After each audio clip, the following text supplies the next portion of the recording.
Hello guys, welcome to Soni online classes. आज इस video के थ्रू मैं डिस्कस करने जा रही हूँ main factors of social change, यानी सामाजिक परिवर्तन के प्रमुख कारक कौन कौन से हैं। तो गाइस, जब मनुष्य अपनी समस्याओं का निराकरण के लिए समाधान ढूंढता है, प्रॉब्लम को सॉल्व करने के लिए सॉल्यूशन ढूंढता है, तो उसका यह प्रयास उसे सामाजिक परिवर्तन की ओर ले जाता है। तो इसके बहुत सारे कारक है, लेकिन मेनली हम इसका मेन फैक्टर्स ही देखेंगे। जैसे आपका है डेमोग्राफिक फैक्टर, जिसे हम जनसंख्यात्मक कारक के नाम से जानते हैं।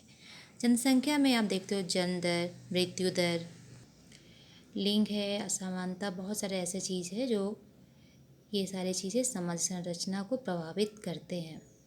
जनसंख्यात्मक कारक का अर्थ है जनसंख्या के घनत्व और आकार में वृद्धि का होना या ह्रास होना।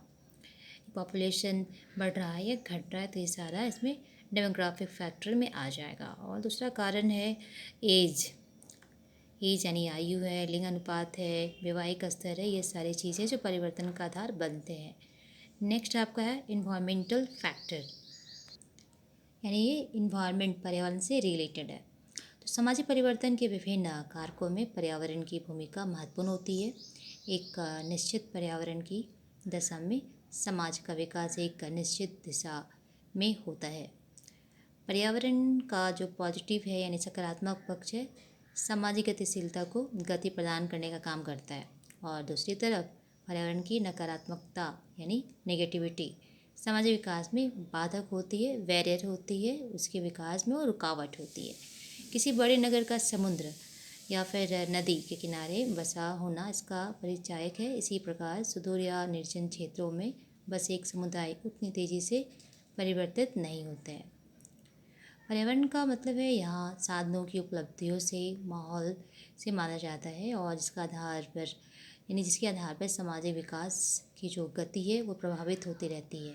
अनुकूल पर्यावरण में समाज का विकास तेज़ी से होगा, और प्रतिकूल पर्यावरण जहाँ पे मिलेगा तो वहाँ का समाज अपेक्षाकृत पिछड़ा रह जाएगा। एग्जाम्पल के लिए किसी बड़े कारखाने के पास बसा नगर और किसी निर्जन क्षेत्र का कोई गाँव।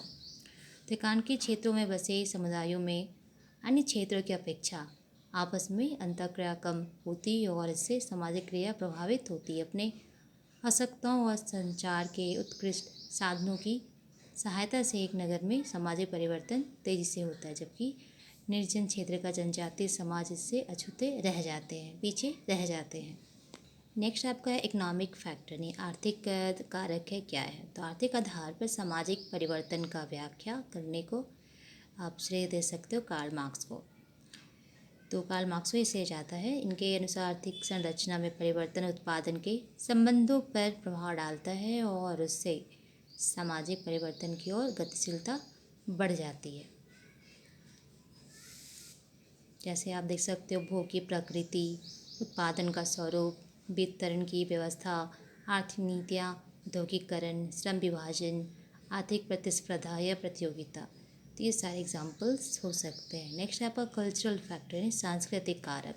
समाज के सदस्यों के जीवन शैली, रहन सहन, प्रथाएँ और मान्यताएँ, आचार विचार, ये सारी चीज़ों तत्वों में परिवर्तन होता रहता है, और यह परिवर्तन सामाजिक संरचना को प्रभावित करता है।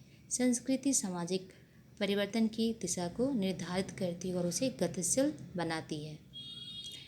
कुछ प्रमुख सांस्कृतिक कारक और भी हैं, जैसे सांस्कृतिक विलंबना है, सांस्कृतिकरण है, संस्कृतिकरण के बाद आधुनिकीकरण, ये सारे एग्जाम्पल्स आ सकते हैं। पश्चिमीकरण, ये सारे एग्जाम्पल्स हैं।